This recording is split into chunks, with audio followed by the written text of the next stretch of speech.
What's crack-a-lackin'? It's your boy Baroshmo, just in case you did not know. And the Senior Bowl week is done. It's through. I'm going to give you my winners, my losers, and my honorable mentions. The Senior Bowl kind of holds a little bit more weight this year since we're not going to have a combine. We're going to have these glorified pro days, but it's also important not to be too overreactionary when it comes to the Senior Bowl. Keep in mind, we have a ton of tape on all these guys. There's a lot of production besides this week in Mobile.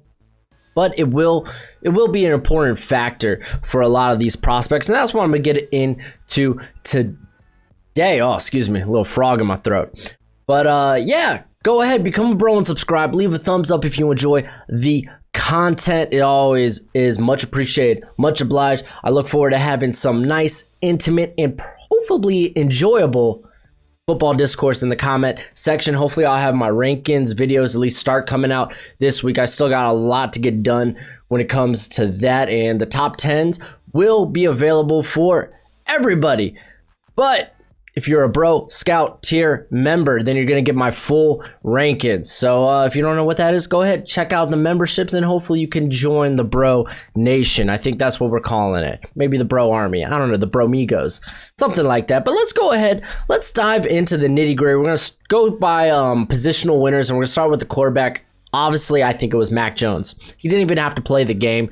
We saw all throughout the week of practice his poise in the pocket, his pinpoint accuracy underneath, and he made some very impressive throws on the intermediate. Yes, there was that big concern Tuesday as far as there was not a lot of velocity behind his ball compared to a guy with like Jamie Newman, who kind of had an up and down week, and the Senior Bowl wasn't ideal, or the Senior Bowl game wasn't necessarily ideal, but you still saw that potential arm talent that he had. We don't exactly have that with Jones, but the big thing I took away from this week was the guy, man, talking to everybody. He was literally talking to everybody. He really seems like he has this leadership quality. I mean, you could see it at Bama this year.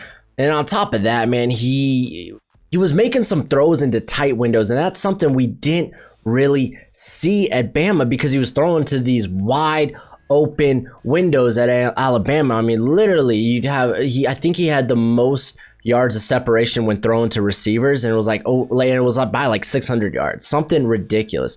So it was nice to see him make some really tight window throws, and the more so came on the intermediate or underneath. This guy, we know the arm, we know he has adequate arm strength.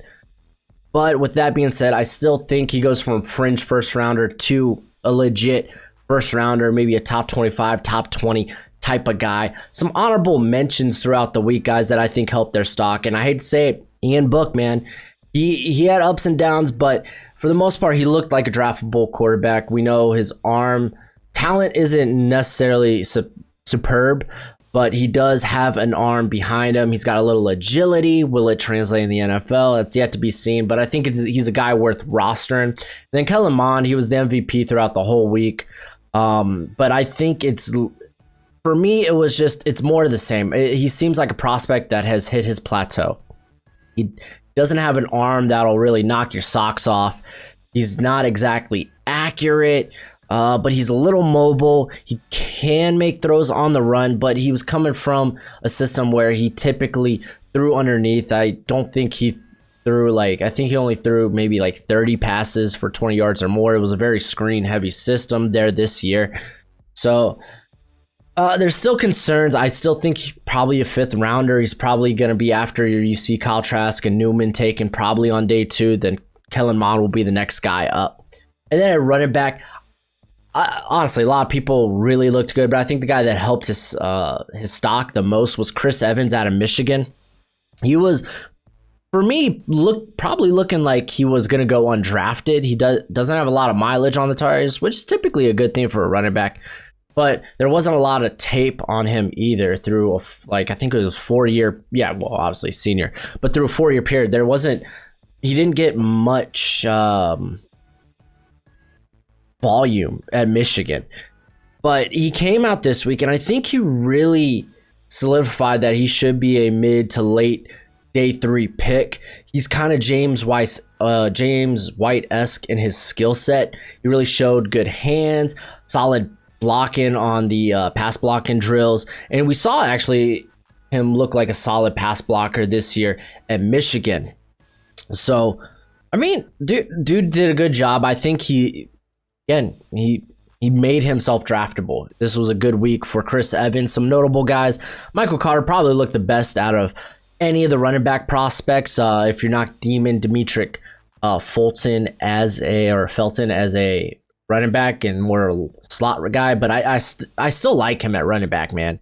I think Felton gives you a guy that you can kind of move around, kind of like a mini Alvin Kamara. Khalil Herbert looked pretty good outside of a few of the pass blocking drills. It wasn't so great, but I mean, and he had a few drops, and I mean, it is what it is. You know what he does. His size translates, so I'm cool with that. And Ramondre Stevenson, man, he came in 20 pounds lighter, and he looked exceptionally good.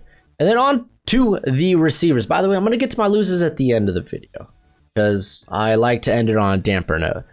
But my receiver of the week, man, Austin Watkins Jr. out of UAB. Like, honestly, a lot of the receivers looked really good, but for me, this guy was my receiver 31 going into it, and I now think he's a fringe day 3. The guy's got great size. He's very explosive on his breaks at the top of the routes, very fluid route runner, and he's pretty good, pretty darn good at the catch point. He's not really fast. He honestly, like, if he gets under a 4.6 in his 40, man, I'm flabbergasted and I'm happy. But he's very quick off the line, and he can garner separation like just by being a solid route runner. He really lost some defensive backs this week. Wasn't great showing for the corners this week, but I mean, those one-on-one drills aren't really designed to make the corners look good. It's the receivers. So I think he went from this late day 3 pick to a potential early day 3 or maybe late day 2.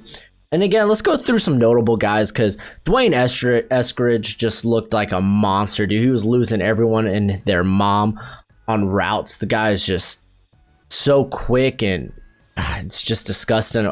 Amari Rodgers, who I think still should be a running back at the next level. I'm gonna hold on hope for that, not this short jack, because he's what, like 5'9", 5'10", and like 210 pounds.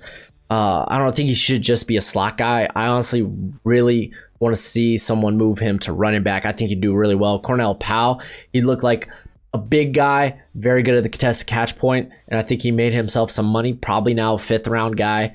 And Kadarius Toney, minus the drops, which I know a lot of people are going to harp on it because the dude was losing guys with ease. Sometimes he get put in a little too much finesse in his route running. Keep in mind, he is not a polished route runner by any means. It's just he wins with pure athleticism. The guy is a freak. But it looked like he had stone hands, man. He was just dropping everything. But if you go back to just his career, he only has 3 drops on 150 targets. So maybe take that for a grain of salt, man. Maybe take that for a grain of salt. But I think he looked good. And I mean, some of the others, I mean, Josh Palmer, the Tennessee cat, looked really good too. I think K. Johnson made himself draftable just by competing with these guys. But onto the tight ends, there weren't really any standout tight ends. But if there was one guy that I thought was definitely better than the rest, it was Trey McKitty, a guy I didn't really know about, or at least didn't look into going into the Senior Bowl. So I watched a little bit of his film because there's not much there on tape. They didn't play him a lot there at Georgia, and I think he played a little at Florida State as well. I think, well, I say a little, I think it was like 3 years. But he honestly looked like easily the best tight end out there. He put up some good pass blocking grades and run blocking grades this season at Georgia. Wasn't really used as a receiver, but he came into this week and made some wild one-hand catches. I really wish I could have put it up here on my little picture here, but there weren't any really good pictures of Trey McKitty. I don't know why, man, but needless to say, he still looked good. The dude's got huge hands, which, I mean, I guess no kidding, this guy can make one-hand catches with like 11-inch hands. So a guy that I think impressed. I didn't come away wowed, but I think he definitely, after like you see guys like Hunter Long, who was there but didn't really do much. I don't even think he played in the game now that I think about it. But you had Hunter Long, Tony Tremble, who's also kind of this H-back, like tight end prospect, if you want to say, that are like probably your early day 3, your 4th rounders. And then I think McKitty now starts those next set of receivers, that next tier of receivers. But yeah, man, there weren't really notable guys after that. Onto the offensive tackles, and I don't think anyone looked better than DILLON RADUNZ out of North Dakota State. This guy, I've been saying, and you'd be looking like, why do you have initially a 4th round grade on him? And that's because I was like, he needs a big Senior Bowl. He needs to show he can compete against better competition. It just needs to happen. We need to see it. I have no problem moving him up forward, but I'm not going to really project him until I see otherwise. And I think he actually put on some weight too going into this, but he was easily like the most technically sound one there. I don't think there was a rep that he lost during these drills. And this was the weird thing, man, with a lot of the offensive linemen in general. They like take these wide stances. I mean, not RADUNZ, like RADUNZ. I'm gonna get that last name before we get to the draft. Just wait. But like he came in with a nice, not necessarily narrow base, but a it wasn't like these wide bases like these guys were showing. Which, I mean, wide bases basically it causes footwork issues. You know, your feet aren't gonna move quick enough, a la Alex Leatherwood, and we'll get to him a little later, but it also causes balance issues, getting knocked on your heels and stuff. It's just not good. But I don't think it'll be surprised if he somehow sneaks into round 1. But currently, I'm going to give him a 2nd round grade. Currently going through my offensive lineman right now with my ranking, so that can change. But I think at the very least, he's a 2nd rounder. Notable guy is the Eastern Carolina tackle / guard. He played a little bit of both. Here at the Senior Bowl, DeAndre Smith. He was injured this year at Eastern Carolina, but in his 2019 was very, very solid, but he looked like a beast. A lot of people are already pegging him for a day 2. I'm going to have to go back and look a little bit more into his 2019 tape, but he did look pretty impressive, I think, at the very least. In a good tackle class, he's early day 3, so you know, when those rankings come out, you'll find out. So onto the interior line, and none of them looked better than QUINN MEINERZ. I mean, just look at this dude. Crop top champ, dude. Mr. Crop Top. Ezekiel Elliott, get out the way, dude. This man is sexy. I'm just saying, he was the talk of the Senior Bowl. Probably one of the toughest guys out there. He played with but I think it was a broken bone in his hand, played through the practices. He's just a mauler. He plays with a lot of nastiness, and good luck. I couldn't find much tape on him myself, but I mean, just based on this week, I mean, he was just putting guys on their back, dude. Patrick Jones, Patrick Jones, man. RIP to that boy's draft stock, but I think his most impressive rep came against Osa Odighizuwa, the defensive interior from UCLA, which we'll get to him. You'll see him later on the list. I promise you that. But he was pushed back initially because that guy he's very good at converting speed to power. And he was pushed back, but he reset and just anchored down, dude. Didn't let him get another inch, man. And this guy, like, he's a subtle athlete, which is the thing. And I think he really put his name on the map. I'm going to put him at a 4th rounder for now. Like I said, I still got to go through all my offensive linemen rankings, but that's where Ben Barch went last year and playing a more valuable position, being the tackle, not the interior. So I think it's safe to put him right now in the 4th round. You'll find out later where I end up spotting him, but honestly, he could be even a late day 2. So let's go ahead, get to the defense. Let's talk about I guess I should talk about some honorable mentions. Let's do that first. Robert Hainsey out of Notre Dame. He looked pretty good for the most of the week, and Ben Cleveland didn't play in the game, didn't need to. He looked like a monster. Moving on. Defensive interior, Osa Odighizuwa. Hopefully I'm nailing that name, but this guy made some money this week. And let me go back to my last defensive interior rankings and read the description that I put for him, because it's very telling to how he performed this week. Here, I said he's undersized for an interior, but has extraordinary length, which he does. He's got like an 84 and a half inch wingspan. He does a decent enough job shedding blocks, but he could be more effective with better hand placement. He's a liability against the run because he seems to lose where the ball is at in the backfield. Early on, he probably will be a passing down specialist, but he has the physical upside to be so much more.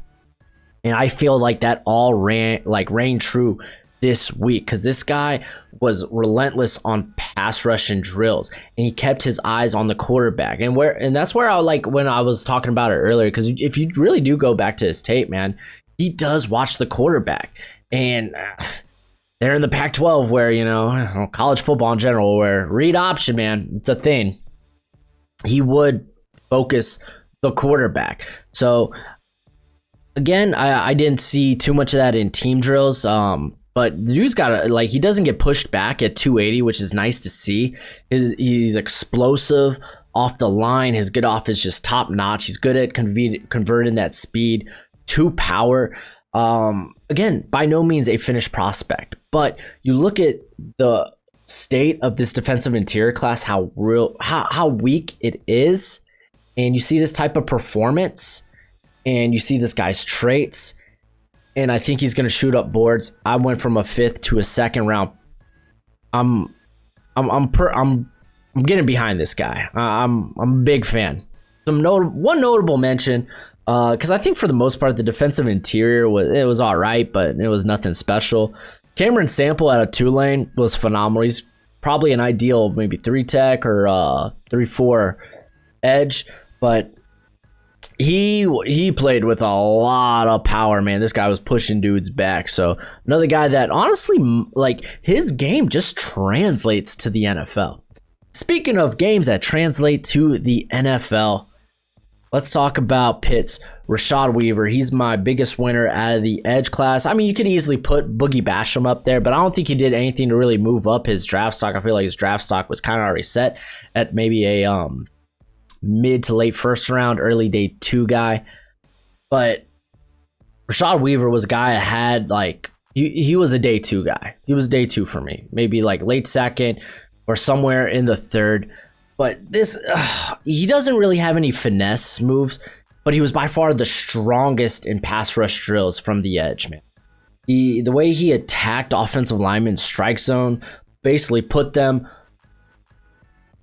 on their backs, man, but he put them on their heels, which you want to do that. You want to knock these guys off balance. He was just constantly winning at the point of attack, and he did a good job of sealing up the edge. Much like I talked about earlier this year before he decided to return, Aiden Hutchinson, the Michigan cat, while his game may not be flashy, it just translates well to the NFL.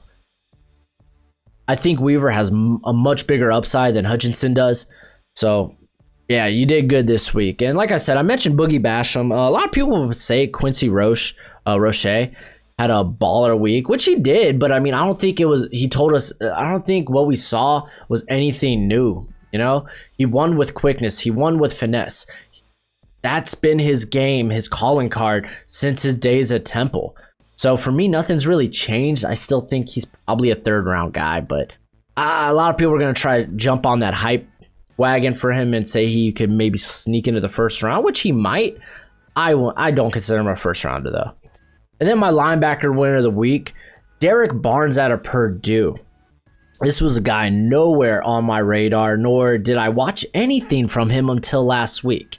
And I noticed him on the 2nd day of practice during the pass rushing drills, where with the running backs, because he was with the linebackers, and he just murdered Khalil Herbert, because this guy's got length. He stood Herbert up, then swatted him away like he was a fly, dude. His length, again, this guy's build is just very intriguing. And I was like, man, he's kind of built like a pass rusher. So I went back, did a little research on him. Like I said, I watched a little bit from him. And in 2019 and actually 2018, he was mainly kind of like this hybrid rusher. He spent most of the time as a pass rusher there at Purdue. And then it wasn't until this year where they converted him kind of to the middle of the field there, and he had a lot more coverage snaps than actual pass rushing snaps. But I mean, going back to 2019, dude, he registered 9 sacks. So this guy, he's very intriguing.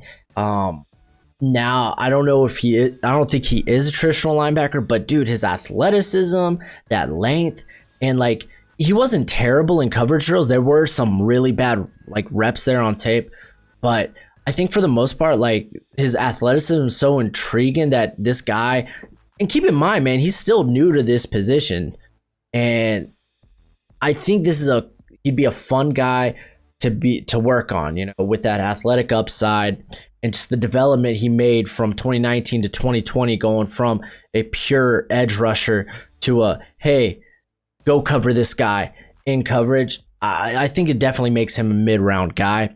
A few notable guys. KJ Britt, man, he's a lot more athletic than I thought, dude. He did very well in some of the coverage drills, but I think the theme for him, man, he's just not a lateral mover. Like, his athleticism is definitely a north-south thing, man. So something to keep an eye on. I think he will hover probably around the 4th, 5th round, but he did look impressive. And then Jabril Cox, man. I love me Jabril Cox. Dude did well. And then the corner of the week, man, it definitely was Trey Brown. I think there's no other way of saying it. I watched minimal Trey Brown and his teammate Trey Norwood going into the game, and then I kind of watched a little bit, and I talked about them in my podcast earlier last week. And the dude was just simply the best corner there. I mean, you look initially at his size and you think slot only, but I think this guy has the skill set to stay on the outside. I mean, he was very impressive. You want to believe this guy can play on the outside. He got after every drill and came away with 2 picks, which is incredibly hard because, again, these one-on-one drills with receivers are typically geared in the receiver's favor to make these guys look good. But he came away with 2 picks. He's very quick. He's got great recovery speed, and all the technique, it just flashed, you know. I mean, there were a couple of times where he'd get too high when backpedaling, but not many times. I think it was only on like halfway through day 2, and then he got much better, man. The dude's phenomenal. I think he's an easy 2nd rounder at this point. Notable mentions, Thomas Graham Jr. I think he's going to end up being a box safety or a slot guy, but he was pretty good this week. Keith Taylor, the Washington corner, he's got great length, and he put some good reps on tape here at the Senior Bowl. Still, my favorite moment, though, is after he got beat by Tylan Wallace, which another guy we didn't mention had a really good week. He put Tylan Wallace on his butt, dude, and he kind of got chewed out for it, but it was pretty funny. It was pretty funny. Benjamin St. Juste too. He looked pretty decent as a physical coverage guy. So I don't know. I still feel 5th round on him though. And then on to the safeties. Richie Grant by far looked like one of the best defenders out there at the Senior Bowl. His movement skills were on display. He had a handful of picks and team drills. I'm sorry, Jamie Newman. And he just showed good, like I said, just good instincts. With what we've seen the last 3 years at Central Florida, I mean, his versatility will be highly sought out. A guy that could play the slot, he could play in the box. More importantly, he has those just crazy movement skills to play deep. He might very well be the 2nd or 3rd best safety in this class. And the other guys that were notable mentions here, Hamza Nazir Ildeen, he just feels like a safety linebacker hybrid. He was honestly at his best when he was around the line of scrimmage. And then Tyree Gillespie, I think that's how you say it, but he looked pretty good out there, man. And like, for me going into this, his cover, it's like his movement skills deep were a big question, but he looked a lot more rangy than I remember seeing on his tape. So I was pretty impressed. Now let's talk about the losers. Let's finish this on a sour note. I'm only gonna talk about a few guys here. Quarterback, man, Felipe Franks. He's undraftable. He's big. He's got a strong arm, but that's about it, dude. He'd hold on to the ball way too long during team drills. It was an ugly week for him, man. Wide receiver, Trevon Grimes didn't impress me much, man. Like, he's got a little bit of size, and that's honestly about it. He looked pretty mechanical in his route running, you know. So yeah, I don't think he screams late round guy. And then Racing McMath was probably the worst receiver there, a guy that I was very high on as in terms of projecting at the beginning of the year, because I was like, man, LSU, they lost all these receivers, or no Jamar Chase, no Justin Jefferson. They need someone to step up now with Marshall going to the slot, and I pegged McMath, a very fast, great size receiver, to be that guy to make that jump. And this week at the Senior Bowl totally showed why he hardly saw the field. At best, maybe a special teamer. That's about it. And then the offensive tackles, Alex Leatherwood, his length was impressive, man. You saw that length, and you're like, yeah, he's got length to play tackle. He's got length to play on the outside. And then like day one, dude, it was bad, dude. He just looked sluggish, man. He doesn't move his feet well, and he got beat by guys like Quincy Roche. He got beat bad by William Bradley Keene, another guy I didn't mention, but I think he really helped his stock this week. But yeah, it just feels like he should be a guard at the next level. He played a little bit better towards the end of the week, but I think there's some real concern there. Maybe probably just a day 2 pick, but it is what it is. Alaric Jackson, man. Honestly, Alaric Jackson just didn't look great this year, or this didn't look great at practice. This guy would, like, on multiple reps, he would attack the defenders like it in a pass blocking drill. He would attack the defenders like it was a run block, like a run play. Like, it just didn't look great. His feet don't look any quicker. He's late round at best. And then Adrian Ely, I don't think this guy's drafted. He put on some weight this season, and he posted some really good grades by PFF, and I was like, oh man, maybe you do a little deep dive into him. And then he just looked bad this week. He doesn't look draftable. He should have stayed a year. And then on the interior, I think big names didn't do well, man. Marvin Wilson, he was taken out with a knee issue after day 1, but he didn't look impressive day 1. So maybe he's now this 3rd or 4th round pick. And then Levi Onwuzurike, I'm still going to believe in the athleticism, but he is, in terms of pass rush moves, as raw as he can be. He has no plan of attack. He has no toolbox. He needs to go purchase a toolbox and then purchase some pass rush moves and then insert them into his toolbox.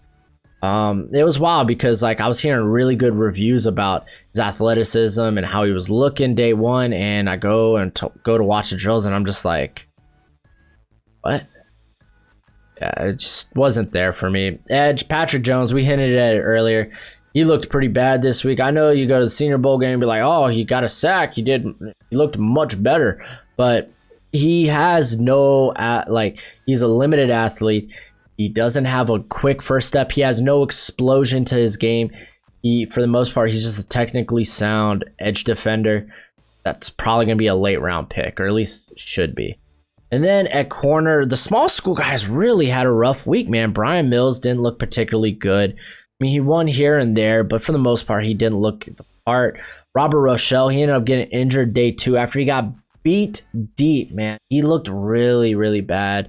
He came in smaller than we anticipated, and then it looked like he just didn't belong against better competition, unfortunately. And then I threw Aaron Robinson here too, because dude came in with 30-inch arms. Unfortunately, it's like you don't see guys with 30-inch arms play on the outside.